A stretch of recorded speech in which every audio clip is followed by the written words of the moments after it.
And I love Elon because Elon's let me back on Twitter. So I have nothing bad to say about Tesla or Elon anymore. I am just not a fan of electric cars as a whole because I think that we are being forced into the age of electric cars. So this is the last great age of the combustion engine. So I think that you should have a combustion engine car for as long as you can. Soon you won't have that choice, right? So why wouldn't you have a combustion engine while you can? In 10, 20 years, we're not going to have that option. So. But then saying that, I bought a Rimac Navara the other day, which is a very fast electric car. So I've kind of moved over. I've got a few hybrids. I'm getting there. It's kind of hard to avoid now. Yeah. But I think that combustion engines are all coming to an end, aren't they? So. Well, they are, but you'll always be able to buy one, won't you? Because you'll always be able to buy a vintage sports car or something like that. I want vintage. I want brand new. I want the newest tech. I want the new ones. And the new ones are going to stop selling. They're going to stop making. And that upsets me because I don't even think that the world's going to function correctly with this electric car garbage once everybody has one.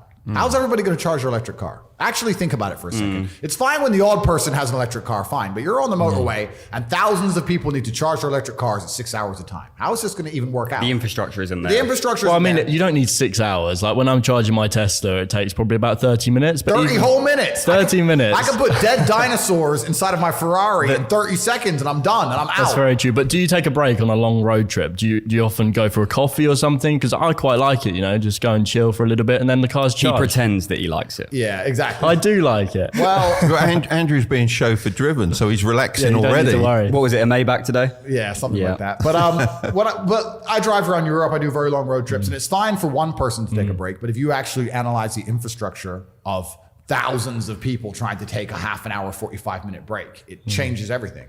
Also, the conspiracy theorist in me doesn't believe they're trying to push us towards electric cars because they care about the environment. I believe they're trying to push us towards electric cars for control because you can easily monitor an electric car. You can see where it goes. You can turn it off. Yeah, imagine lockdown and COVID with everyone having electric cars. Turn the cars off. Yeah. Turn everyone's cars off. It's a horrible thought. No, but that's what they're doing it for. Like, why else do you think they give a shit about the environment?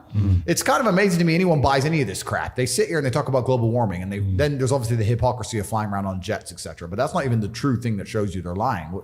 The thing that shows you they're lying is the second they manage to launder enough money from the people and steal hundreds of millions of dollars, they go and buy beachfront property.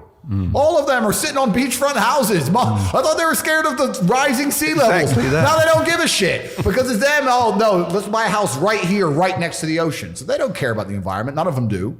And anything they do, there's Trojan horses in life. They're going to come along with something like green environmentalism. They're going to Trojan horse it with control, which is what every government ever wants. If you oppose it, you look like a psychopath because who doesn't love the nature and who doesn't love the world, right? But truthfully, if you look at all the agendas inside of it, it's about more control. And that's the garbage that goes along with it. And like you said, lockdown, it would have been very easy. I'll give you another example. Imagine there's a protest. Imagine people finally have enough and they get fed up and there's a protest and you start trying to drive towards the protest to join in, to exercise your democratic right. You have to turn your car off. Now what are you gonna do, walk? And this is where all of this comes to. You have to understand that every single agenda that is being pushed in the world today, all of them come with the Trojan horse of control. And I don't want to be controlled on that level. I want my car to work. I want to start it and it move. And make noise, lots of noise. And noise, yeah, but I want, an electric car just doesn't feel like it's mine. I think there's definitely going to be a case that they're going to give speed limits and that will be controlled for electric cars without a doubt. And at the moment, of course, none of us break the speed limit, but if we wanted to, of course we can as an individual do that. Yep. So I think certainly limits will come on like that, don't you? Yeah, well, it's a never-ending argument, right, of safety versus freedom, because when you talk about making somebody safe, the only way you can do that is to remove their freedom. So this is what they do. They say, humans crash cars, humans can't be trusted, we're going to put this limit in place for your safety. And they're right, it is more safe, but then your freedom is eroded, and then you have to trust the people who are taking your freedom away to never abuse their power. And anybody who's read a history book and understands human nature knows that power is always going to be abused. So it's unfortunate, kind of, it's hard on both sides. If you oppose it, they're like, well, don't you care about people who die in car crashes? And then if you say the other way around, it goes the other way around. So it's interesting, but the world is becoming draconian. I like to think we're fighting back, especially with the big tech censorship. That stuff's starting to go in our favor.